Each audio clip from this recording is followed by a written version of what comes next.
Hello, welcome to my new podcast.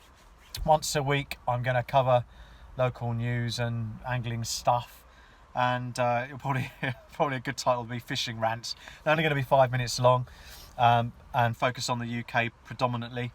And this week I want to talk about the pollution incidents that are taking place. Local to me in the southwest, we've got the River Mole down in Devon, predominantly a game river. Thousands of fish dead. I think it's a tributary to the Torridge or the Tor, but thousands of fish down there are now dead. I don't know the full extent of it yet. There's not much news on the internet about how it's occurred and the extent of it. And moving over east towards Somerset, there's another huge fish kill. Thousands of fish dead over a 15-kilometre stretch of the River Sheppey. Beautiful flowing water. Dead chub, dace, roach, everything just floating down the river dead. And a mate of mine's just pointed out there's been another one in Suffolk where they're pointing towards an algal bloom in that incident.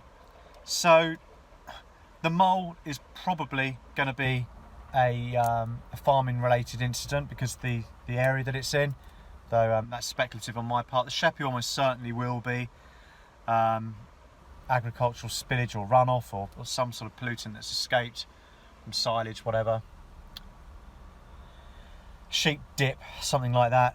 It just makes my blood boil. You know, I gave up my career 10 years ago to try and do something about all this nonsense, and I did a degree in environmental science, looked for work in the Environment Agency, and there wasn't any because the government are making cutbacks. They were closing down the Centre for Ecology and Hydrology.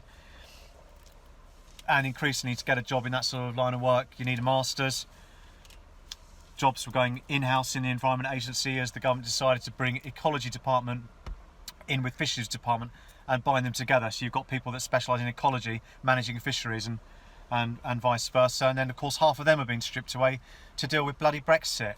And the only people to fill the gap, because the anglers haven't got behind the Angling Trust, partly, is the Rivers Trusts.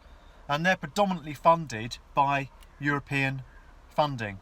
So if we leave Europe, all these river trusts that have popped up everywhere and rallied volunteers to fill some of these gaps, they're going to disappear.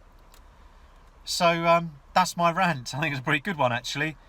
The only way it can be resolved, looking at things from a positive point of view, or proactive point of view, I want to say positive, is the wrong word, is if anglers can be brought together and actually just falling short really of rallying outside Parliament with pitchforks and burning bales.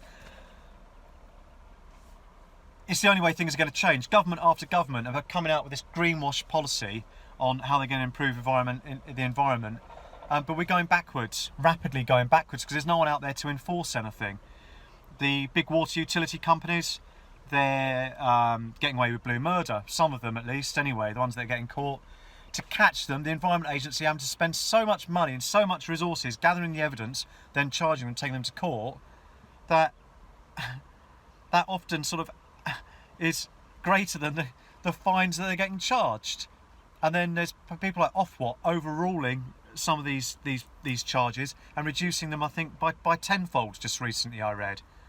So the Environment Agency have to go back and do it all over again. It's disgusting. And what we need to do as anglers is unite together.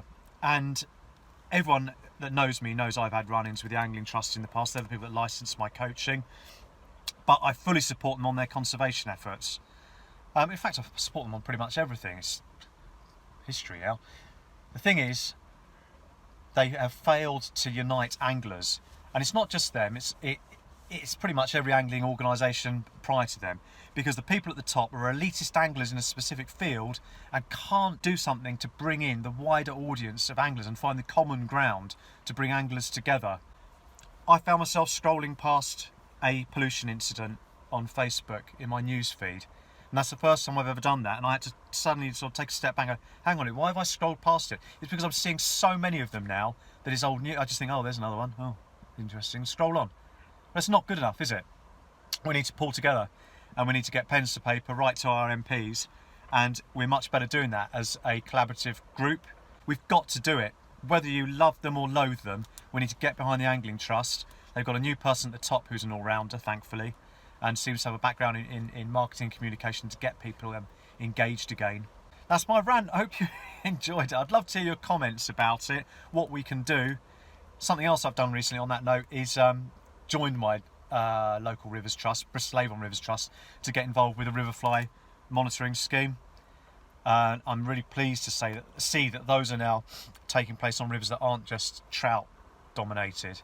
That was my big gripe when it was launched at the Natural History Museum about 8 or 9 years ago, was that all the pilots have been rolled out on these prestigious, often protected SSSI rivers, but what about the ones that really need help, that are already on their last legs? Just because they've got a few manky old fish in them doesn't mean they don't need looking after. If anything, they need looking after more. Anyway, check in next week. Hopefully I have something good to talk about. Cheers for watching.